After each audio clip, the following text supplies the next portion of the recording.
Hello, and greetings, lovely person. This is RPGmodsFan, and in this walkthrough video, I will be reviewing and discussing the Dungeons & Dragons adventure, Is There an Elf in the House?, which was written by Rafael and Dan DeFazio. Many of you probably already know Dan DeFazio from his YouTube channel, Dungeoncraft. What I find funny is that in the back of my head, I can constantly hear Professor Dungeon Master reading his adventure as I'm going through it. Well, at least that is better than hearing Deathbringer narrate the adventure. Actually, come to think of it, maybe it would be better to hear him read it instead. The adventure was published in the November/December 1991 issue number 32 of Dungeon Magazine. This adventure was written for AD&D 2nd edition rules, and it was meant for player characters between the levels of 4 to 6. Also, there should be at least one elf in the party. In addition, it was meant for good aligned characters that do not have murder hobos or thieves with sticky fingers in their party.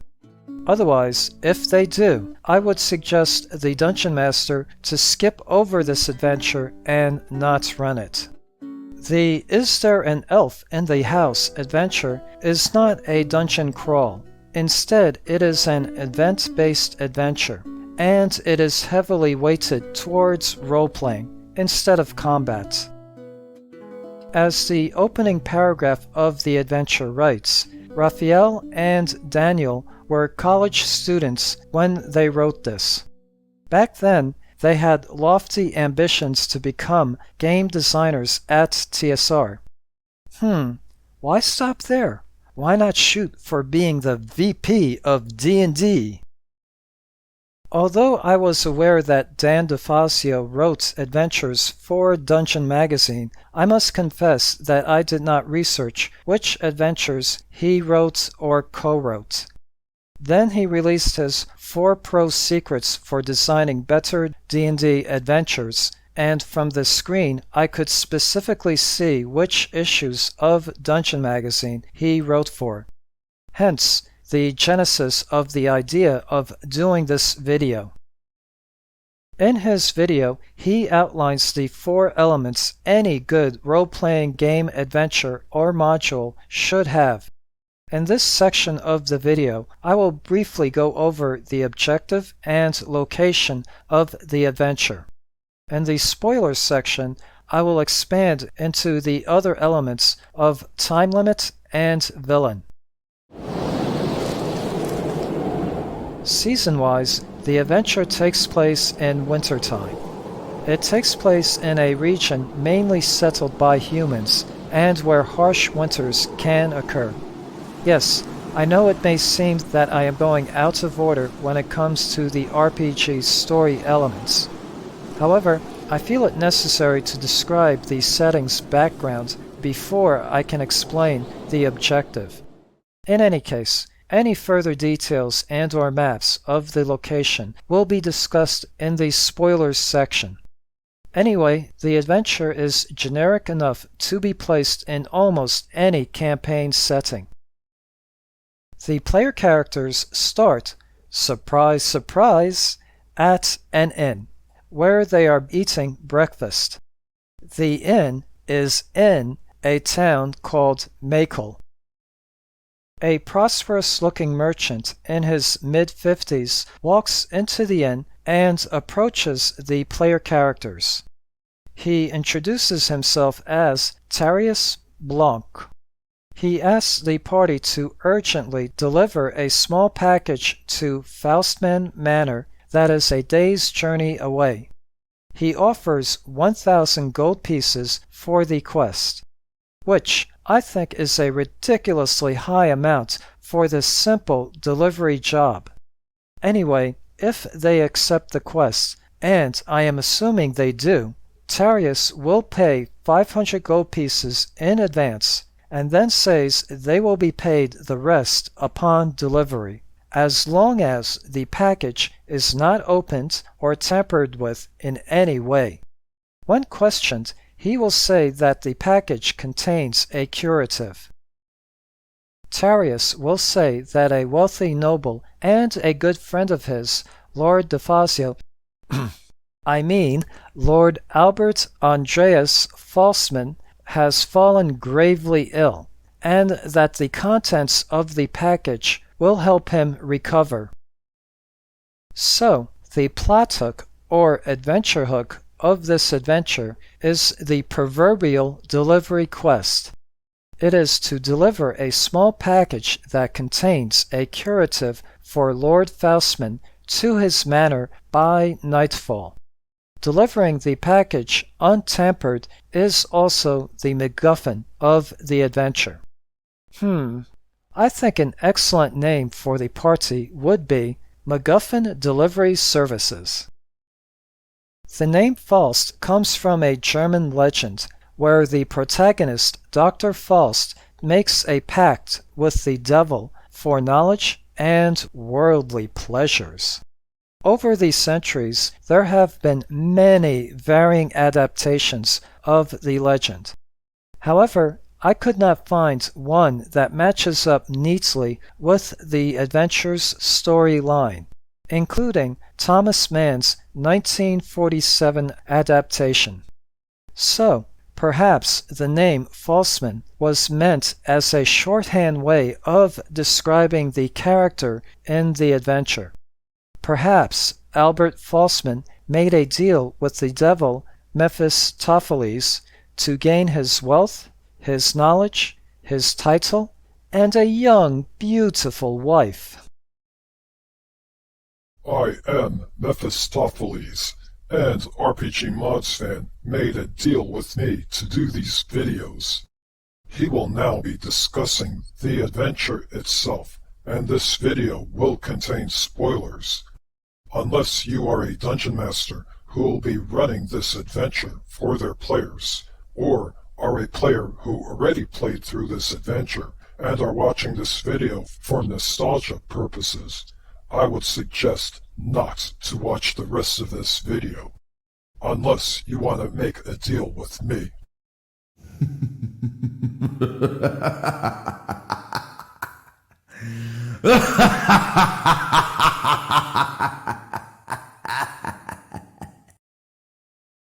Displayed are all the maps in the adventure.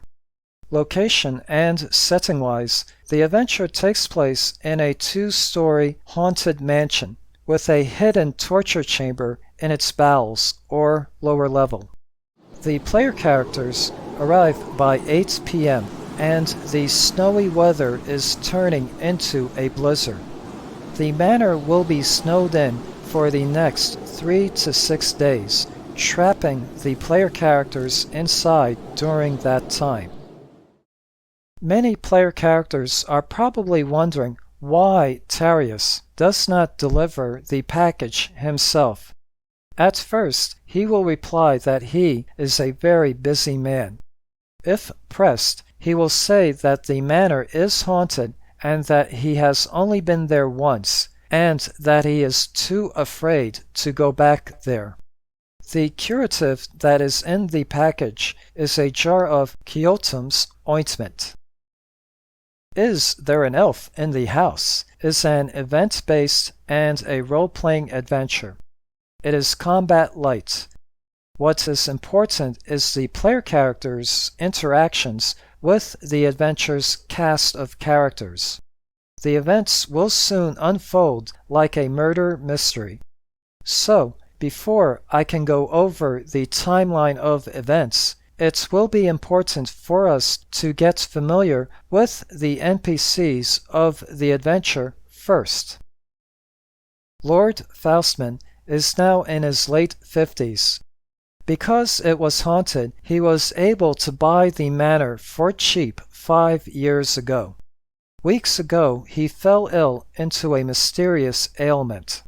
When the player characters arrive, Lord Faustman is now bedridden, and he will die within 48 hours.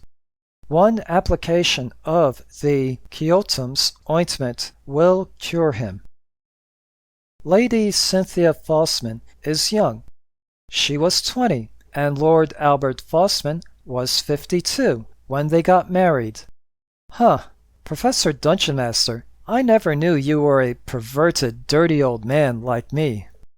Anyway, she has contacted Tarius and asked for his help in finding a curative for her husband. However, 2 weeks ago, she found the old hidden torture chamber of the manor. There she found an ornate gold locket and opened it. By doing so, she released the villains of the adventure, Lesra and Gorg, who were imprisoned in it. They then locked up Lady Cynthia in one of the holding cells in the torture chamber. So, we have the typical damsel in distress trope at play here. Lady Cynthia, who the player characters meet, is an imposter. It is actually Lesra disguised as Lady Cynthia. Lesra and Gorg were imprisoned in the locket for 50 years. Lesra is an evil female half-drow, 10th level mage. She wears a ring of impersonation, which allows her to look exactly like Lady Cynthia. She has also found and read Lady Cynthia's diary. Her assistant is Gorg, a dim-witted margoyle, which is a tougher version of a gargoyle. Margoyles are able to camouflage themselves against stone structures, including stone walls, and the manor is made out of stone, including its interior walls, floors, and ceilings. Also, Gorg wears a ring of silence, and, as its name implies, it allows him to cast silence spells. In addition, Lesra is cursed. The curse prevents her from casting her spells. In order to lift the curse, she needs to perform a ritual that involves the sacrifice of an elf. Thus, she will instruct Gorg to capture an elf for the ritual. To Gorg, humans and elves look alike, and he is dim-witted. Thus, he will capture the wrong person. For those who are wondering about Lesra's background, when she was a baby, Lesra was left at the door of an orphanage by her human mother. Thalox, a wizard and the second owner of Falsman Manor, adopted her and taught her magic. As a young adult, Lesra went adventuring, found Gorg, and was able to tame him. Lesra had a falling out with her adopted father, Thalox. Thalox was able to trap both Lesra and Gorg in the magic locket. Next, he cursed her so that she cannot cast spells. Then he left the locket on a table in the hidden torture chamber. A few weeks later, Thalox met his untimely demise at the hands of house burglars. Corden is the manor's butler. He supervises the manor's staff. He is serious, cranky, and lacks humor. Gee, sounds like me. He is often called Old Fuddy-Dud by Lanza, the manor's head maid. Mansfield and Stocks are the manor's guards. They both are and were friends since childhood. The elderly Lanza is the manor's head maid. She is a jovial and grandmotherly figure. Mina and Gandra are the manor's maids. Mansfield, one of the guards, has a crush on Mina, but is too shy to act upon it. Funny thing is, Mina does like Mansfield. Gandra used to be a serving girl at a tavern, and loves to hear tall tales from adventurers. The male halfling Lunk Stumblefoot is the manor's cook. Also snowed in the manor is an NPC adventuring party. The leader of the adventuring party is Gregor, a male human 5th level fighter. Unlike the rest of his group, which are of good alignments, Gregor is neutral evil. He is quick to anger, a loudmouth, a womanizer, and has an unstable personality. Sounds like Deathbringer. Wait a minute. I think Deathbringer's secret identity is Gregor. He will attempt to seduce one of the maids, or he may make a pass at a female player character. For the latter case, the Dungeon Master should know in advance if this is a no-go zone for his or her players. Deidre is a female human 3rd level fighter. She was romantically involved with Gregor, but could not handle his possessiveness. Thus, she broke up with him. She is interested in Cad, who is a new member of their party, but has not yet overly flirted with him. I wonder if Professor Dungeon Master watched too many chick flicks in his youth. Galavandril is a male elf and a 4th level mage. He is meant to be an optional character, in case the player characters do not have an elf in their party. Personally, I would keep him in the adventure. Cad, a relatively new member of the party, is a male human 5th level fighter. Since this party already has 2 fighters, and because it lacks a cleric, I would make Cad a cleric instead. Gorg the Margoyle will abduct Cad first. Lesra will be infuriated and tell Gorg to go capture the one with the pointy ears. Cad will then be shackled to the wall of the torture chamber. Kamel, a female human 4th level rogue, is the newest member of Gregor's party. Laurel was once a half-elf bard and is now a Geist. Geists are often mistaken for ghosts. Just like a ghost, when a creature first sees a Geist, they will have to make a saving throw versus fear or be frightened. Other than that, Geists are harmless. The Lord, the Lady, and the rest of the manor's staff have grown accustomed to Laurel and are no longer frightened by him. Over 125 years ago, Baron von Garth had the manor built. Then, a century ago, Laurel was supposed to be the entertainment for the Baron's daughter's wedding. The nights before the wedding, Laurel seduced the bride. The Baron did not appreciate this, and locked up Laurel in a hidden niche in the torture chamber where he starved to death. Assuming the player characters do not put too many monkey wrenches into the plot, the timeline of events in the adventure are as follows. At 8 p.m., the player characters arrive at the manor. When the front door opens, they are first greeted by the guards, Mansfield and Stocks, who will take the player characters' horses to the stables. Inside, they are greeted by the grandmotherly Lanza, who will take their coats. The butler, Corden, almost immediately appears, asking for Tarius's package. He will examine the package. If it has not been tampered with, he will then pay the rest of the money to the player characters. Corden will then open the package in front of them and pull out the Kyotum's ointment. He will then go upstairs and deliver the jar to Lady Cynthia, who is really Lesra in disguise. Lesra cares nothing for Lord Albert and will hide the jar.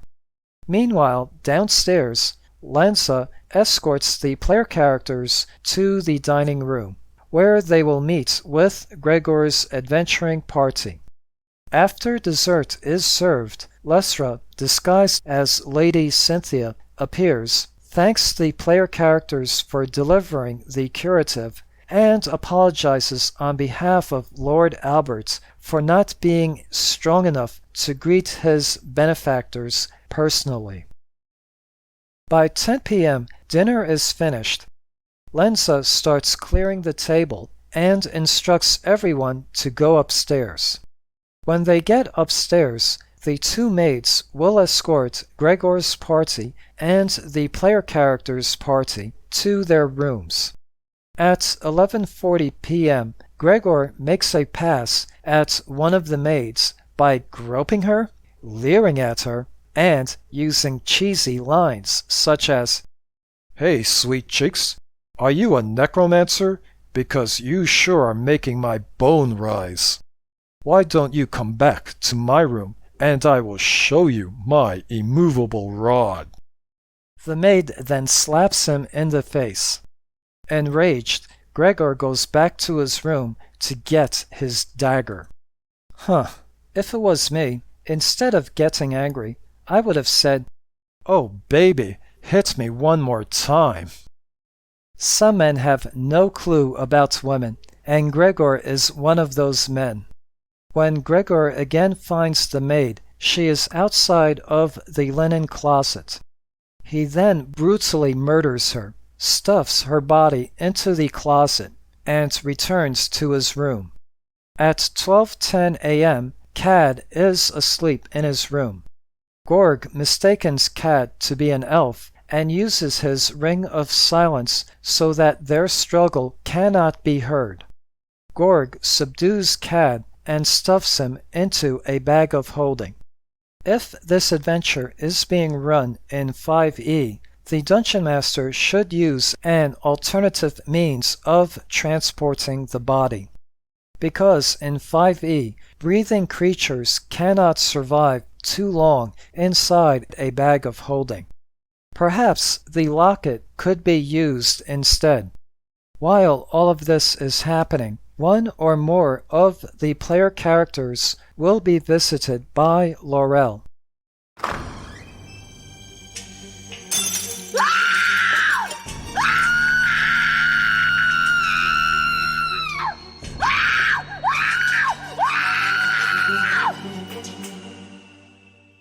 "20 minutes after midnight, the other maid discovers her companion's murdered body in the linen closet and screams. The house is then in an uproar as staff and guests gather at the murder scene. Lesra suspects both adventuring parties and orders that all weapons and spellbooks belonging to them be surrendered immediately. Without hesitation, Gregor and his party surrender their weapons to Butler Corden. Since Cad is noticeably missing, he will probably be the prime suspect. Deidre, who fancies Cad, cannot accept this. Lesra is quite upset because she knows both parties outnumber the manor's 2 guards, and that both parties will probably be searching the house. At 11 a.m., brunch is served. Mistakenly thinking Gregor is the elf Lesra wants, Gorg stalks Gregor until he is alone and separated from the others, such as when he takes a bathroom break. During the late afternoon, Lesra goes down into the torture chamber and finds the unconscious Gregor there. She orders Gorg to take Gregor back to his room before he regains consciousness. As a side note, when Cad was taken to the torture chamber, he quickly regained consciousness and had time to speak with the real Lady Cynthia before Lesra showed up. Thus, Lesra kept Cad locked up there. At 6:30 p.m., dinner is served. Laurel appears and plays a few songs. On the evening of the second day, Gregor tries to get Deidre to bed. Deidre slaps him, which is one slap too many for him, and he tries to kill her. Throughout their combat, Deidre will be screaming for help. At some point after Gregor's attack, Gorg will try to abduct, this time, the real elf. Again, he will wait till the elf is secluded and alone. If the kidnapping was successful, the elf will be brought to the torture chamber. Soon afterwards, Lesra arrives. The elf is then chained to a stone slab to be sacrificed as part of a ritual that will lift Lesra's curse and allow her to cast spells again. All of this assumes the player characters have not found the hidden torture chamber. At this point, it is perhaps time for the Dungeon Master to drop some stronger clues, such as Gorg left footprints behind. If the player characters have found the torture chamber before the ritual can take place, Lesra will then order Gorg to kill everyone in the manor. So, in effect, the adventure has a time limit of 24 or so hours. That time limit could be stretched to 48 hours if Lord Albert's ailment is not treated in time. Since this adventure is not a dungeon crawl, perhaps it is better to label the rooms. When the player characters arrive, they will first be at the foyer on the ground floor. Then they will be escorted to the dining room and meet Gregor's adventuring party. The manor's chapel is also on the ground floor. When a sequence of symbols are pressed in the correct order, the solid marble altar will slide towards the north wall, revealing a secret staircase that leads down to the hidden torture chamber. At the manor's library, the player characters may find a couple of books on the manor's previous owners. Likewise, for the upper floor, perhaps it is better to label the rooms. There are many unoccupied guest rooms the player characters can stay in. The linen closet where the murder of a maid took place is room number 42. Near the master bedroom is the art gallery. Here, the works of such great artists as Errol Ottos, Darlene Peckle, Bill Willingham, and Clyde Caldwell can be found. In Butler's Cordon's room, beneath an ornate elven rug, is a trapdoor that conceals a storage space. Both parties' confiscated weapons will be padlocked here. Likewise, Cordon's room is locked at all times. Similarly, the master bedroom is always locked. The Kyotom's ointment is hidden beneath several nightgowns. A coded tome describing drow rituals is on the writing desk. Lying in a canopied bed is the unconscious Lord Faustman. In the attic, there is a room whose door has been bricked up. During the day, the Geist, Laurel, spends his time here. Otherwise, there is nothing else noteworthy in the attic. Other than expensive bottles of wine, there is nothing noteworthy in the wine cellar. As a dungeon master, I would add a well-hidden secret passage that connects the wine cellar with the torture chamber. In area labeled 56A of the torture chamber is a large stone slab, and hanging above it is a pendulum. For some reason, The authors go into quite a bit of detail on this device.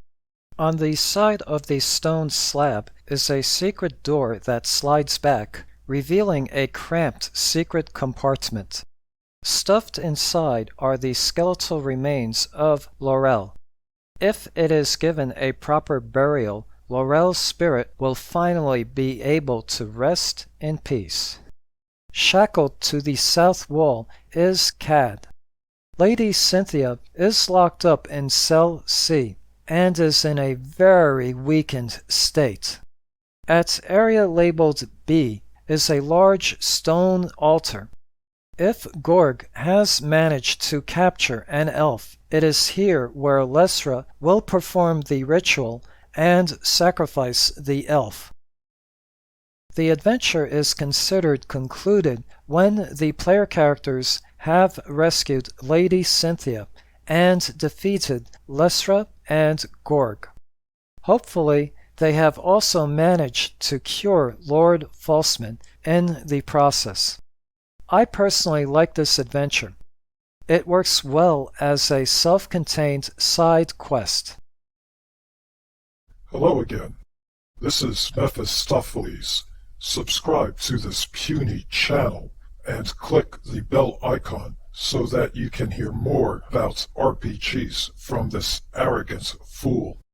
This pathetic channel needs more views. Otherwise, his deal and contract with me will become null and void.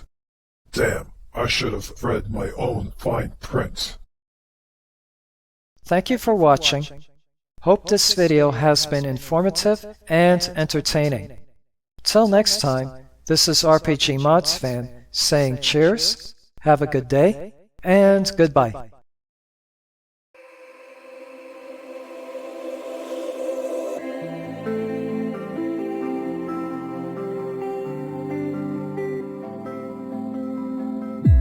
I was lost in your diamond eyes.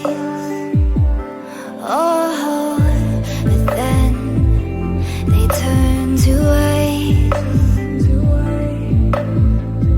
So I had to learn it all on my own, 'cause you pushed too far and there's no turning back. You don't wanna see me now, 'cause we both know it would just mess with your head. I don't wanna bring you down, 'cause I'm doing so good now, now, now.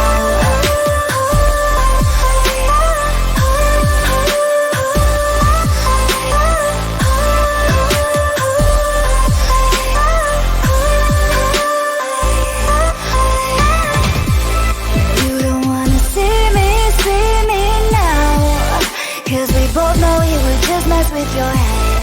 I don't wanna bring you down, 'cause I'm doing so good now, now, now. I learned how to trust myself. Oh, now I'm good, I know you can tell. You don't wanna see me now, 'cause we both know it would just mess with your head. I don't wanna bring you down, 'cause I'm doing so good now, now, now.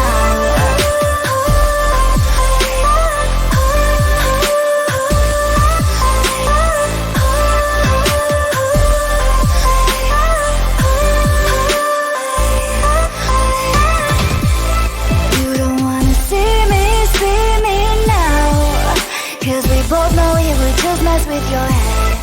I don't wanna bring you down, 'cause I'm doing